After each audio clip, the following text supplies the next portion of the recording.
세계에서 우리 한국인을 바라볼 때 설명이 잘 안 되는 이상한 부분들이 아주 많습니다. 우리야 매일 서로 보고 사니까 이상한 걸 못 느끼는 것 뿐인데 외국인들 입장에서 보면 때로는 거의 외계인들처럼 느껴질 만큼 묘한 특징들이 사실 우리에게는 많습니다. 그런 한국인들의 특징들을 아주 간단히 살펴보면 일단 어떤 시련이 찾아와도 절대 죽지 않는 불사조 기질이 그 바탕을 이루고 있고, 또 그게 운동이든 기술이든 아니면 뭐든 간에 남들보다 아무리 늦게 시작했어도 그 누구보다 빠르게 마스터한 후 곧 1등까지 먹어버리는, 딱히 뭐라고 설명하기 어려운 타고난 능력치가 있습니다. 그리고 일단 엄청 많이 먹고 엄청 많이 놀고, 잠은 말하자면 뱀파이어 수준으로 거의 안 자며 흥이 미친듯이 많아 그게 가끔 주체가 되지 않아 심지어 장례식장에서 밤새 축구를 보다 고인에게 신뢰가 될 정도로 뛰면서 기뻐하는 참사가 일어나기도 합니다.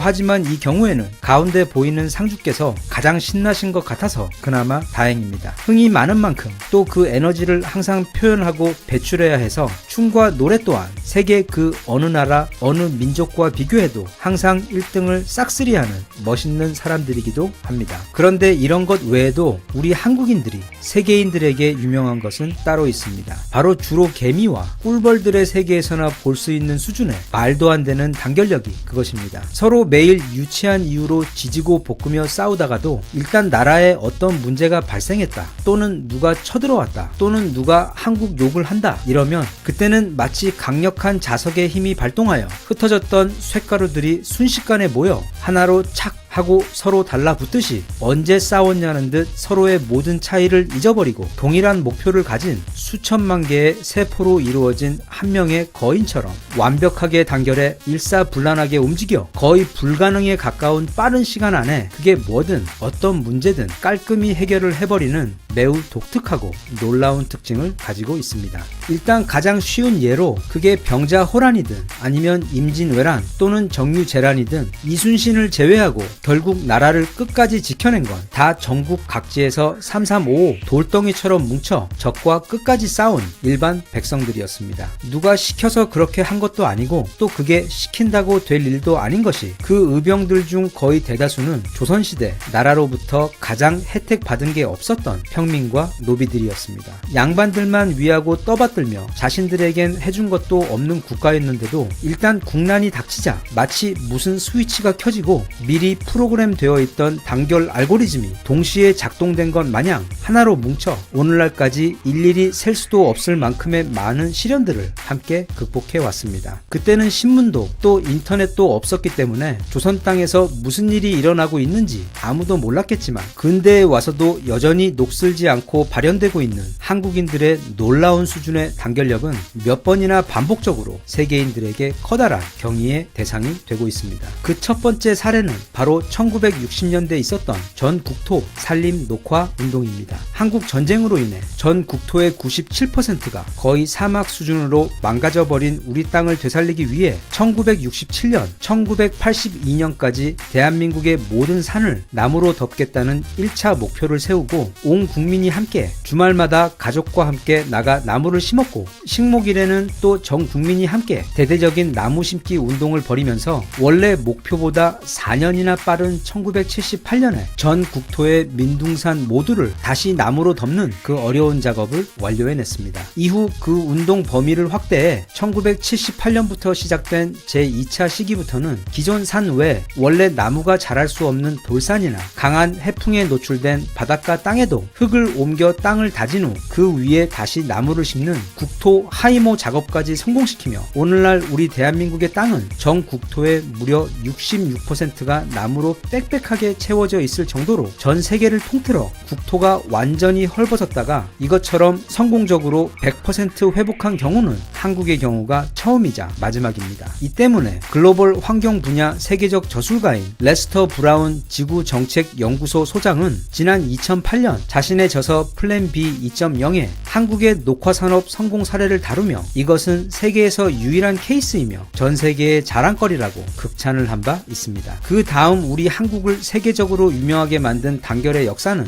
모두가 잘 알고 계시는 IMF 시절 금 모으기 운동입니다. 세상 어떤 나라의 경제가 힘들다고 해서 도시마다 또 동네마다 길게 줄을 서가며 온 국민이 나라 살려보겠다고 일단 외국 빚을 갚기 위해 자신들이 내놓을 수 있었던 유일한 물건 금을 모은 것은 외국인들의 입장에서 볼 때는 마치 외계인들을 보는 듯 이해할 수도 그렇다고 전에 어디서 본 적도 없는 매우 생소하고 신기한 광경이었습니다. 하지만 그 금 모으기 운동의 결과 전문가들이 20년은 걸릴 것이라고 했던 외채 상환은 불과 3년 8개월 만에 해치워 버렸고 IMF 관리 체제를 완전히 졸업하게 되었으며 또 그것만큼이나 아주 중요한 또 다른 사실은 나라를 위해 이렇게 모든 국민들이 자발적으로 똘똘 뭉쳐 금을 내놓는 뭉클한 모습을 본 외국의 투자 기업들은 이런 나라라면 절대 무너지지 않겠구나 하는 확신이 들어 다시금 한국에 안심하고 투자를 하기로 하여 당시 우리나라 경제가 더욱 빨리 회복될 수 있었던 결정적인 돌파구가 되어주었습니다. 한국의 단결력이 가장 화려하게 표현되었고 외국인들을 깜짝 놀라게 해주었으며 특히 한국인들의 주체할 수 없는 그 흥이 부족함 없이 세계 만방의 그 위력을 떨친 사례가 바로 지난 2002년 월드컵입니다. 아직도 기억이 납니다. 그 여름이. 개인적으로 아마 평생 잊지 못할 경험이고 살면서 또다시 그런 경험은 또 할 수 없을 거라는 확신이 들 정도로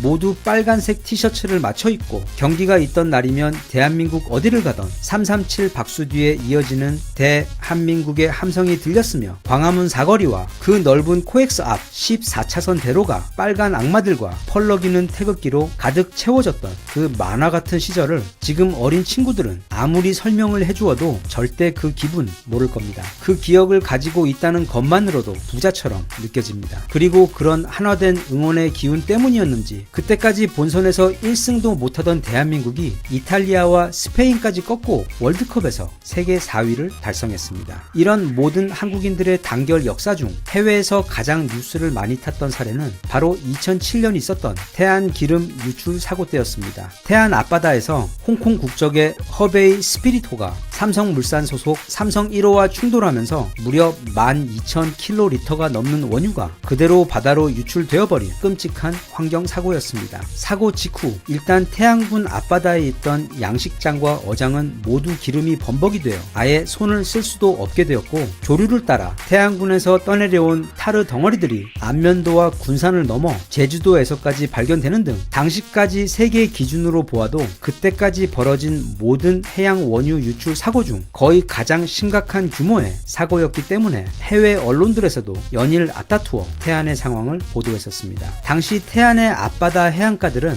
해안가를 따라 까만 석유를 뿌려놓은 것처럼 보이는 모든 곳은 그냥 다 까만 기름밭이었습니다. 누가 보아도 절대 다시 살릴 수 없는 죽은 바다, 죽은 땅이었습니다. 그래서 국내외 전문가들도 저 바다와 땅을 회복시킬 수 있는 방법은 사실상 없으며 그나마 바다의 자정작용으로 정상화되는 데에는 빠르면 20년, 어쩌면 100년이 걸릴 수도 있다는 암울한 예측을 내놓던 때였습니다. 그런데 그때 TV에서 뉴스를 본 시민들이 하나둘씩 태안으로 몰려오기 시작합니다. 분명히 전문가들이 가망이 없다고 했는데도 사고가 난 후 첫 20일 동안 찾아와 기름을 닦은 사람들만 60만 명이 넘습니다. 참고로 그때는 12월이었습니다. 살을 베는 얼음 같은 바람이 몰아치는 바닷가에서 송년회를 취소하고 대신 단체로 이것에 기름 닦으러 온 회사원들, 가족들과 함께 매주마다 찾아온 자원봉사자들, 연락도 없이 그냥 혼자 찾아와 묵묵히 대열에 합류해 땀 흘리며 기름을 닦은 후 집으로 돌아갔던 총 200만 명에 달하는 사람들이 거의 매일 그 까만 바닷가에 하얀 띠를 이루며 조금씩 기름을 닦아 나갔고 100년도 걸릴 수가 있다던 그 태안의 앞바다는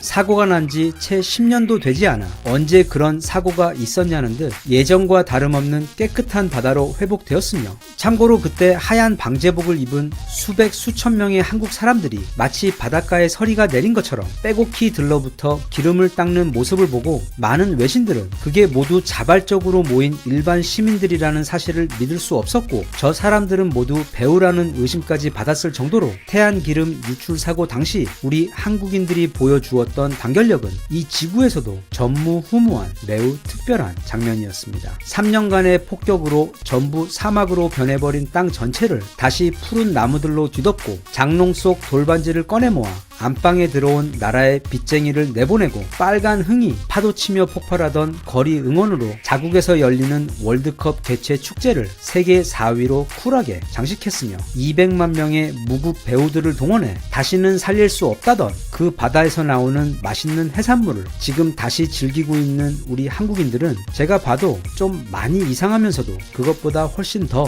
많이 자랑스럽고 진짜 엄청 멋있습니다. 그 넘사벽의 단결력 다시 한번 제대로 발휘해서 지금 우리를 힘들게 하는 이 코로나도 하루빨리 이겨낼 수 있으면 좋겠습니다. 모두 힘내십시오. 대한민국 만세. 감사합니다.